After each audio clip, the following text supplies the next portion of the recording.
Cosa ne pensi del Balaton Ring? Dato che si è un po' discusso sulla sicurezza, vie di fuga e così. Io penso che sarà un dramma. Benvenuti al nuovo cartodromo iscritto al campionato mondiale della MotoGP, il Balaton Ring, ragazzi. Volete il mio verdetto così secco subito per iniziare il video? Tra poco ve lo dico. Prima però iscrivetevi al canale e attivate la campanellina perché vi ringrazio innanzitutto perché qualche giorno fa siamo arrivati a 8000 iscritti, però l'86% di voi che guarda i miei video non è iscritto al canale, quindi vi lancio una sfida, un obiettivo che così mettiamo un po' di pepe. Arriviamo a 10.000 iscritti come traguardo per il GP di Misano. Non è facilissimo, ma possiamo farcela. Bisogna porsi traguardi ambiziosi, anche perché per Misano c'è tanta carne alla brace. Ci divertiremo. Ancora non vi dico nulla perché abbiamo delle cosucce da sistemare e comunque per rimanere sempre aggiornati seguitemi sui miei social che vi aggiorno passo per passo sugli sviluppi. E parlando di sviluppi, continua lo sviluppo del motomercato perché abbiamo visto un bello sfogo da parte di Jack Miller il giovedì alle interviste, dove ha dato una specie di ultimatum a Yamaha: o mi volete o non mi volete, dato che aveva anche delle richieste in Superbike. E qualche ora dopo arriva la conferma, non ufficiale ma comunque arriva da Sky, che rinnoverà. Penso sia una decisione giusta, come vi dicevo nello scorso video, perché se non ti aspetti nulla da Miller penso che come pilota d'esperienza e per sviluppare la moto ci sta, sia perché conosce tutte le altre dato che le ha guidate, e poi perché sempre queste moto avevano un motore V4 e quindi l'australiano può dare indicazioni ad Iwata sullo sviluppo, che molto probabilmente il motore V4 come wildcard a Misano ci sarà con Augusto Fernandez. Che finali in Moto3 e Moto2, veramente thriller, bellissima la scarenata che si sono dati da Puro Motorsport, Chiles e Perrone, con quest'ultimo che ha fatto una manovra incredibile nelle ultime curve, ma poi lo spagnolo l'ha beffato per 18 millesimi. E dico che Chiles, ragazzi, sì, è un rookie ma non sembra, cioè ha preso una dimistichezza e una confidenza in queste ultime gare che l'hanno fatto maturare molto e non sembra proprio essere un rookie ma uno che si può giocare il mondiale, e l'anno prossimo il favorito per il titolo, se continua su questo trend, è lui, perché è un talento incredibile, ha una gran struttura alle spalle come il team Aspar e poi si allena con Marc Marquez, mica male, ed è tranquillamente in regola per fare secondo nel mondiale. Poi la matematica lo mette ancora in lotta per il primo e c'è un Rueda meno incisivo e scoppiettante in queste ultime gare, ha perso un pochino di smalto ma è sempre lì e sta amministrando anche un po' Piqueiras forse nel conteggio dei punti, quindi lo vedi in una situazione di sottocontrollo. E invece Alvaro Carpe, l'altro rookie ad aver perso un po' di smalto, ecco, lui non ha seguito Chiles, erano veloci entrambi inizio stagione, poi il pilota KTM ufficiale è un po' rimasto sulle sue, non è sempre lì davanti. Chiles invece ha fatto uno step incredibile, così come è bello vedere anche Pini lì davanti che incappa in qualche errorino di troppo ma ci sta, è molto giovane ed è un rookie ma comunque è veloce. Moreira ci ha dato dentro in Moto2, occhio perché adesso per Manu Gonzalez è lui il rivale principale, non più Canette che non riesce ad essere sempre lì davanti a martellare. Moreira probabilmente dopo aver deciso al 101% il suo futuro, cioè di andare in MotoGP, sembra essere più sciolto e concentrato senza delle pare sul suo futuro, e avrà anche molta determinazione nel voler arrivare nella masterclass da campione Moto2, e a questo punto la sua destinazione è Honda LCR Idemitsu. E David Alonso, così come dicevo con Chiles, se matura ancora nel corso di quest'anno, anche lui l'anno prossimo si candida per vincere il titolo. È un talento stratosferico che anche in Moto2 lo sta confermando. Di solito abbiamo quei piloti, no, che si perdono fra Moto3 e Moto2 e lui non si sta perdendo. È forte Alonso e ne sentiremo parlare sempre di più.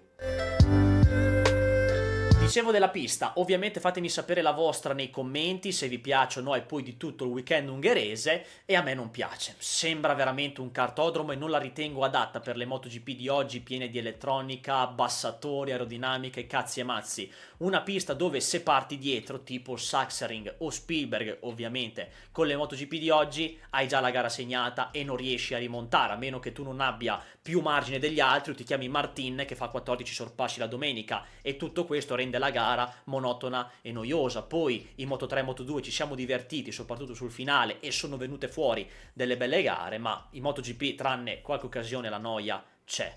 A me la pista non piace, soprattutto perché è molto stretta e le vie di fuga non sono eccezionali, anzi quasi non ci sono. Già vedere una moto che arriva addosso ad un cameraman, che sarebbe quella di Acosta per la caduta nel Q2 se ve la siete persa, non è un bel vedere, significa appunto che il cameraman è proprio lì dagli airfans. È un tracciato di cui la maggior parte dei piloti è soddisfatta quando ce lo vengono a dire ai microfoni, e te pareva.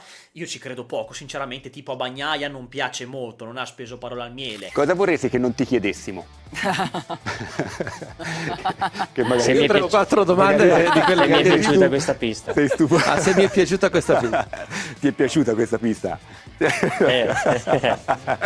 Magari c'è chi non si vuole esporre troppo, c'è a chi piace veramente, e magari c'è anche un po' di politica nel non dare troppa merda mediatica addosso alla pista new entry del calendario. Cioè hanno detto: non dite che fa cagare, ecco. Una pista in cui i sorpassi li devi fare, se sei sicuro, al 200%, dove i punti di sorpasso sono molto pochi, quindi devi prepararti molto molto prima e farli quando sei sicuro. Però il layout della pista non è male, cioè tra curve e rettilinei non mi dispiace, ha un bel layout, solo che dovrebbe essere il doppio più grande. Non dico come Brno il Mugello, però è troppo piccola e stretta, sembra veramente un cartodromo. L'unica cosa è che ho paura che le piste future che verranno costruite, tipo se si vuole andare in America o altri mercati, saranno circa così, cioè non molto larghe ma strette e piccole, andando a sfiorare il termine circuito cittadino, anche se ovviamente non arriveremo mai a quel livello, ma le piste future potrebbero essere molto simili come vie di fuga e conformazione a questa del Balaton Ring. Infatti, secondo me, da parte dei direttori di gara, in particolare Simon Craffard, nelle riunioni con i piloti in Safety Commission ci saranno state molte raccomandazioni sul come affrontare le curve più critiche dove ci si ammucchia tipo le prime due alla partenza, dicendo: ragazzi, state calmi, qua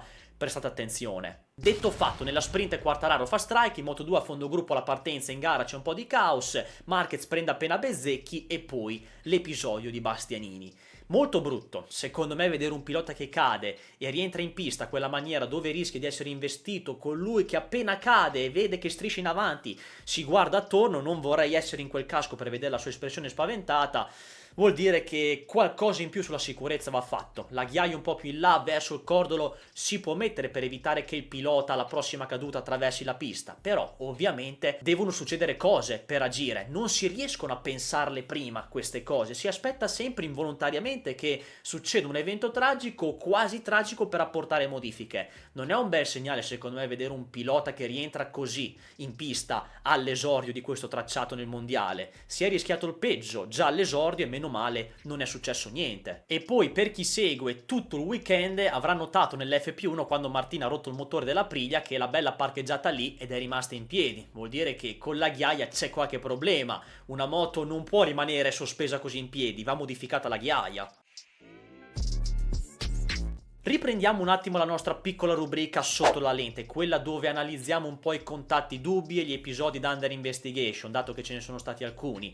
Partiamo dal venerdì con la penalità di 3 posizioni in griglia ad Alex Marquez e Miller per impeding. Direi penalità giusta inizialmente per il pilota Gresini, che pascolava in piena traiettoria, che prima ostacola Miller, che nel mentre gliene tira di ogni, involontariamente si ritrova anche lui in traiettoria verso gli altri e infatti commette un impeding su Bagnaia, che si ritrova sia Alex che Miller davanti, che andavano piano. Sfigato anche Miller, che a primo impatto ovviamente gli viene da lamentarsi, senza far caso al fatto che dietro potesse arrivare qualcuno. Poi Bagnaia se la prende solo con Alex Marquez, però ci sta a dare la penalità anche a Miller, perché a quel punto si è ritrovato anche lui a pascolare senza farla apposta, mentre mandava a fanculo il 73. Nella sprint non c'è nulla da dire, perché Quartararo sbaglia nettamente l'ingresso e c'entra Bastianini, ed è una cosa che va ad influire poi sulla gara del Riminese, perché dopo un episodio del genere, in cui vieni centrato e pensi che stai facendo un bel weekend, un altro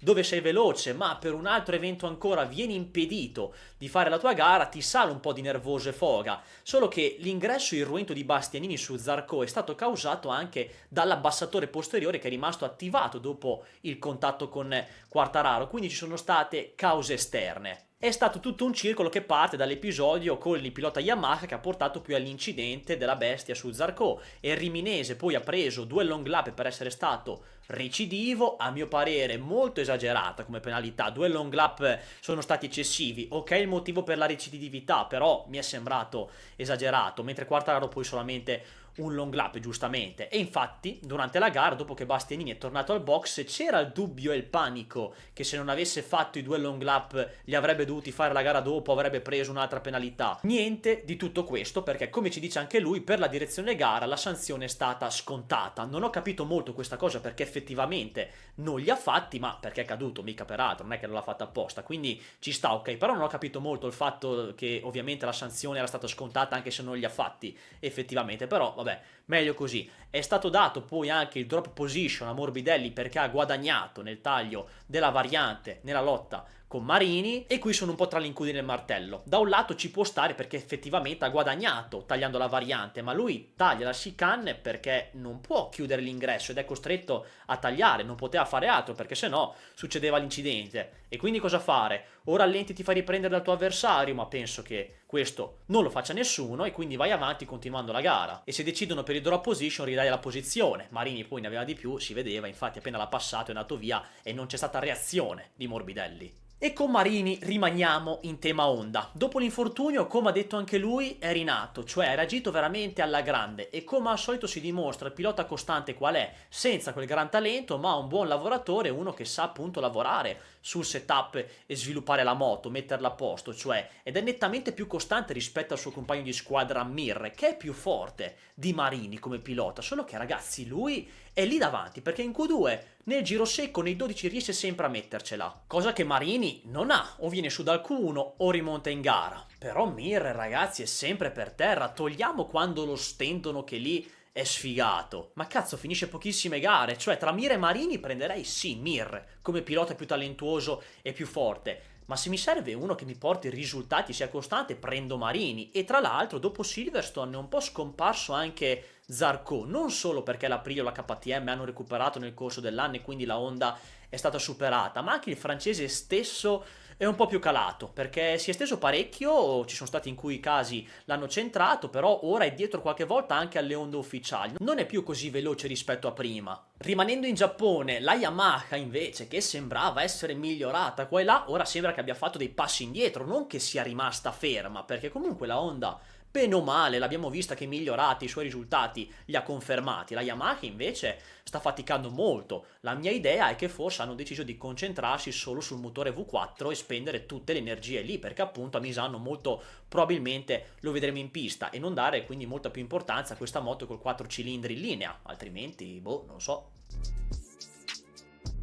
È un Marc Marquez che ha le carte in regola per vincere il mondiale a Misano, se tipo suo fratello Alex commette un errore o fa uno 0. Ma non è quello l'importante su quando possa vincere il mondiale, o meglio, più lo vince con largo anticipo, più questo campionato non ha avuto senso dalla prima gara. È stato ammazzato in maniera clamorosa, sia da lui, che è nettamente più veloce degli altri, che fa quello che vuole, che gestisce come gli pare, e anche perché non c'è stato in grado nessuno di contrastarlo, perché uno ha problemi, l'altro ha la moto inferiore. Direi che è stato un campionato a senso unico, e come ha detto lui, con la media al posteriore riusciva ad andare come gli altri nei primi 5 giri che avevano la morbida. Infatti ha scelto la gomma media rispetto agli altri che hanno messo la soft, e questo fa capire la netta superiorità di uno che attualmente è di un altro livello e fa quello che vuole. Si è ripresentato il duello con Bezzecchi come in Austria, dove c'è stata una reazione del pilota Aprilia, poi Marquez, sapendo che comunque ne aveva di più, ha calibrato al 200% sorpasso dopo che nei primi tentativi era finito lungo e Bezzecchi è incrociato. Bello però vedere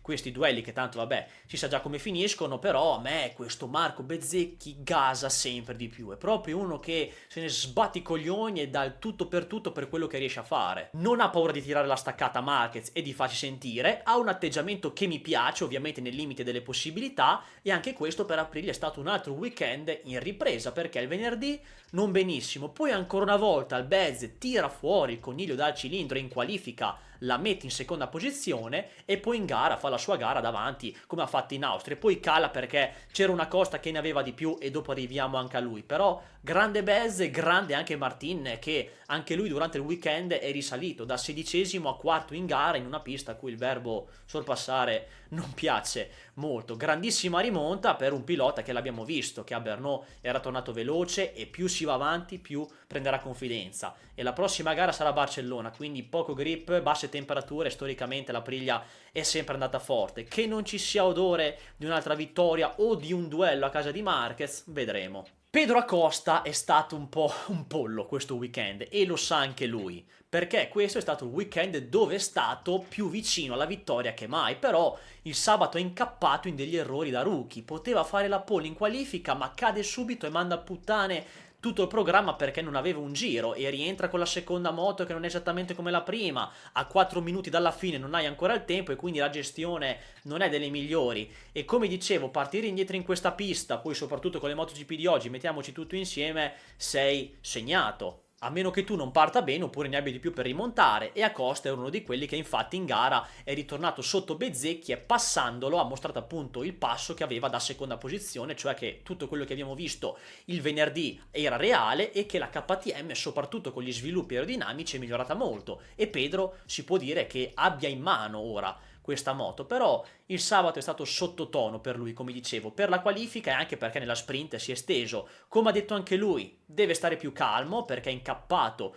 in quei errori di foga da rookie, che da uno come lui adesso non ci si aspetta, anche se Pedro per me è uno di quelli che può sbagliare perché in maniera arriva, è uno di quei talenti lì. Anche Marquez cadeva spesso e cade tuttora, escludendo ora il suo strapotere. Quindi Acosta è uno che da questi errori dovuti a un'eccessiva foga comunque impara e arriva, ne sono sicuro. Se fosse partito più avanti magari avremmo potuto assistere ad un duello con Marquez, sarebbe stato figo, poi ovviamente il cabroncito sarebbe andato via, o magari anche un duello a 3 con Bezzecchi nelle prime battute, sarebbe stato figo. Ed è un altro peccato per Bastianini, perché anche questo qui era un altro weekend a podio, che da quello che è successo nella sprint è stato completamente rovinato. Era anche partito bene in entrambe le gare, però prima Quartararo, poi tutto il circolo vizioso che gli crea la caduta con Zarco, il doppio long lap, è tutto una cosa che appunto gli ha segnato la domenica. Mettiamoci la caduta con un enorme rischio di essere investito, diciamo non tutto rose e fiori, direi anzi tutto il contrario, però è un'ulteriore conferma di un Bastianini veloce che ha trovato confidenza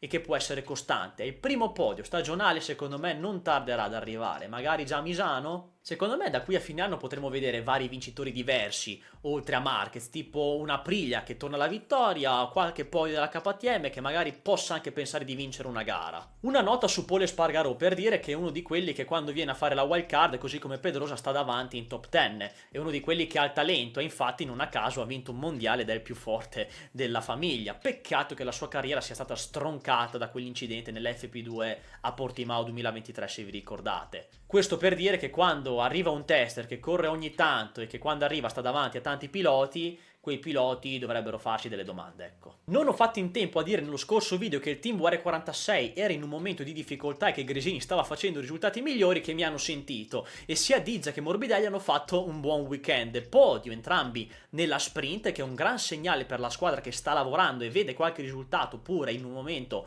non facile. Poi in gara Dizza ha avuto un problema alla moto che aveva già captato nel sighting lap, alle interviste non può dire molto, ovviamente i dettagli, ma gli mancava spinta tanto per dire qualcosa e quindi ha deciso di partire dalla pit lane cambiando la moto, salendo su quella su cui sapeva di finire la gara, perché se avesse usato quella che aveva qualche problemino forse non la finiva. Più sottotono questa volta il team Gresini. Aldeguer sappiamo che è un rookie e questi alti e bassi glieli concediamo e deve imparare, non ne facciamo un dramma, però devo dire che sì, è giusto avere autostima e fiducia in se stessi, tutto quello che volete, sono pro a un ego alto perché sennò in questo mondo non si va avanti, però Aldeguer a volte pecca forse di un eccessivo egocentrismo e un'eccessiva arroganza, tipo ad un'intervista ad As del suo rapporto con Acosta, quando gli è stato chiesto chi fosse più forte, ha detto che lui, cioè Aldeguer, è più talentuoso e Pedro è più un lavoratore. Ecco, io ad andare a dire sono più talentuoso o più forte o questo, quello, lui a quell'altro, non è che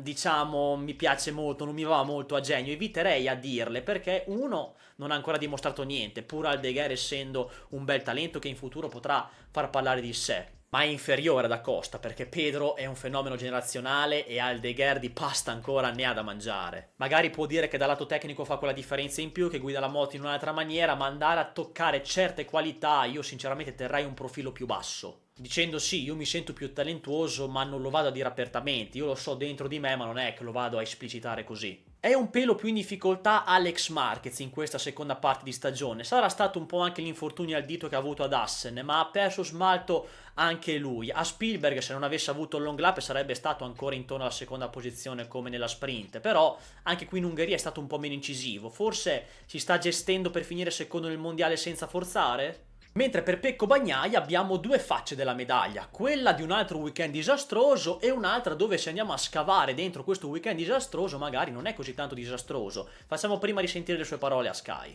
È un over feeling che finalmente sono riuscito ad avere, mi ha portato a sbagliare in 2 occasioni. Stavamo girando forte, stavo guidando bene, mi trovavo bene soprattutto, e dopo la modifica di ieri sono tornato ad essere un po' più padrone della mia moto, e questo è un qualcosa che mi rende molto contento. E il passo gara, quando sono riuscito a spingere, era buono, era da fare il podio, quindi bisogna ripartire da qui, essere tranquilli, sereni e cercare di lavorare in questa direzione. E non voglio assolutamente dire che ci siamo, però devo dire che riuscire ad avere un feeling per essere in grado di forzare, portarmi sotto a più di 4 decimi, che è cosa che quest'anno ho sempre faticato, e riuscire a forzare l'ingresso quando dietro a qualcuno, e essere veloce nel veloce, è stato un qualcosa che stato un cambio grosso, veramente grosso quello di ieri, ma che sono sicuro che ci porterà ad ottenere molto, quindi ci vorrà un po' di tempo. L'hai fatto ieri sera dopo la sprint o ieri prima della sprint? Per la sprint. Per la sprint, ma nella sprint comunque era appena fatto, e quindi anche lì sono stato bloccato tutta la gara in realtà, e non sono riuscito bene o male a provare. Oggi che il ritmo è stato un po' più veloce, riuscendo a stare in un gruppo più avanti, è stato positivo, perché è stato bello riuscire a vedere le differenze, è stato bello riuscire a sentire un cambio di mappe, cose che in generale facevo più fatica, quindi positivo. Come dobbiamo prendere queste parole? Come quelle che aveva detto ad Aragon quando aveva cambiato i dischi, che sembrava che fosse stata trovata una svolta? No, perché come sappiamo i dischi cambiavano da gara a gara, e ovviamente dopo queste parole post Ungheria non mi metto a parlare di svolte, tantomeno, come dice Pecco, ecco ci siamo, stiamo uscendo dal tunnel. Magari sì, potrebbe essere stata presa una strada, perché da come ci dice si hanno rivoluzionato, rivisto completamente la moto, c'è stato qualcosa di importante, e come dice Pecco è stata fatta al momento giusto questa modifica globale, proprio perché si trovava più indietro rispetto al solito della terza quarta posizione, quindi serviva a cambiare radicalmente qualcosa, però niente giudizi. Vediamo se questa modifica porterà qualcosa e potrà tracciare un'uscita dal tunnel, almeno per tornare competitivi, per vincere una gara nel prossimo futuro, però aspettiamo a parlare. Quindi questo è l'epilogo del weekend, perché se non venivamo a sapere di questo avremmo detto che questo sarebbe stato l'ennesimo weekend tragico per Pecco Bagnaia, dove tutto gira storto, perché anche nel warm up ha avuto dei problemi al cambio che gli hanno impedito di lavorare, quindi è proprio un momento stregato dove se prova ad andare a Lourdes trova chiuso. E fino al Q1 tutti a dire ecco la GP25, vedete che ha dei problemi ed è cucita solo su Marquez, perché Pecco e Digia rimangono fuori dal Q2. Detto fatto, Digia passa e fa una prima fila, mettendo subito a tacere questi pensieri del complotto. E volevo lanciare una provocazione. Leggendo queste parole di Dalligna a fine gara, quando dice che con Bagnaia non ha ancora parlato e che prima si festeggia col pilota che arriva a podio e poi si andava a parlare con Pecco, non darebbe un segnale molto diverso a Bagnaia se per un momento non fosse andato a festeggiare con Marquez ma si fosse fermato prima da Bagnaia per parlare? Allora, le parole di Dalligna non fanno una piega, non le sto criticando, è anche giusto che sia così, non le metti in dubbio, però dato che Marquez ha praticamente vinto il mondiale e va da solo, forse dai un segnale diverso e di piena fiducia all'altro tuo pilota in piena difficoltà, se per una volta non sei così presente alla festa di Marquez e vai dall'altro a preoccuparti per fargli vedere che ci sei, a dare fiducia oltre a quella che gli dai nel weekend. Si andrebbe ancora di più in un rapporto più umano e secondo me daresti anche un segnale più diverso di visione all'altro pilota, quindi una tirata su di morale ancora di più. Poi ovviamente ci va a parlare dopo, questo è chiaro, ma questo discorso per chiunque sia, non lo dico perché Bagnaia, poteva essere anche Bezzecchi, Ogura o Wolf Hernandez, per farvi capire il ragionamento. Andiamo con lo spazio social, con le vostre considerazioni da Instagram, e seguitemi anche lì perché c'è bisogno di crescere, dobbiamo arrivare presto anche lì ai 45.000. La prima considerazione, il Mengez, secondo te Pecco è in difficoltà solo con la moto e anche la squadra che non lo supporta? No, solo con la moto. La squadra lo sta aiutando e gli sta dando tutte le opzioni possibili che lui chiede e che sono possibili da realizzare. Non può tornare al motore del 2024 per regolamento, se no ci tornerebbe. E Ducati, qualunque cosa che sia, telaio, serbatoio, dischi e quant'altro, gliel'ha sempre data. Così come questa modifica del sabato in Ungheria. La squadra sta aiutando Bagnaia e stop ai complottismi, perché sono discorsi che non hanno senso. Ho visto anche un'altra considerazione da parte di Simon Gasly, Bagnaia Marquez, due moto diverse, punto, sì, perché uno ha sviluppato la sua moto per conto proprio, ma chi ha sviluppato la moto in questo inverno, oltre agli ingegneri perché sono poi loro che ad oggi creano la moto e meno il pilota, ma ci siamo già scordati di quando Bagnaia già al test di Barcellona 2024 diceva che lui e Marquez erano la stessa persona quando andavano a leggere i dati forniti ai tecnici? E poi, chi ha sviluppato la moto in questi ultimi anni? Bagnaia, cioè queste teorie complottiste vengono smontate facilmente, si può fare un discorso molto più ampio su questo e ne parleremo in futuro. Queste le considerazioni più interessanti da cui si poteva trarre qualche spunto, anche se ce ne sono state molte, vi ringrazio, quindi continuate a spararne molte ogni weekend e andiamo con le pagelle. KTM ufficiale, 7,5 da Costa e 6 a Binder, mentre a Bastianini do un 5,5, ha più comunque scusanti rispetto a un weekend da 5,5, perché comunque nella sprint è stato centrato, poi su Zarco ha avuto anche il problema con l'abbassatore, poi sì, si è steso in gara, forse quella caduta lì si poteva evitare. Un bel 7 invece a Pole Espargaró, Aprilia 8,5 a Bezzecchi e 8 a Martin, mentre Trackhouse fatica di più. Raul Fernandez toppa anche qui dopo l'Austria, voto 5, mentre ad Ogura 5,5. Team VR46, 7 a Diggia e 6,5 a Morbidelli, Yamaha 6 a Quartararo, 5,5 a Rins, 5 a Miller e 6 ad Oliveira, Honda 8 a Luca Marini con 2 super gare, dal 5 al 6 per Mir, 5 invece a Zarco, Gresini 5 ad Alex Marquez e 5,5 ad Aldeguer, Ducati ufficiale 9,5 a Marc Marquez e 5 a Bagnaia, nonostante quelle modifiche comunque possono essere di buon auspicio, però anche questa volta i risultati non sono dalla sua parte. Ovviamente ragazzi, fatemi sapere la vostra nei commenti su tutto il GP d'Ungheria e come trovate questo format del dopogara anche per i nuovi iscritti, su cosa si può fare, migliorare per avere sempre più qualità. Tanto vi leggo, non vi preoccupate, ricordatevi di iscrivervi, attivare la campanellina, che a Misano dobbiamo essere a 10.000 iscritti, ce la possiamo fare, dai, forza, e noi ci vediamo presto per un nuovo video.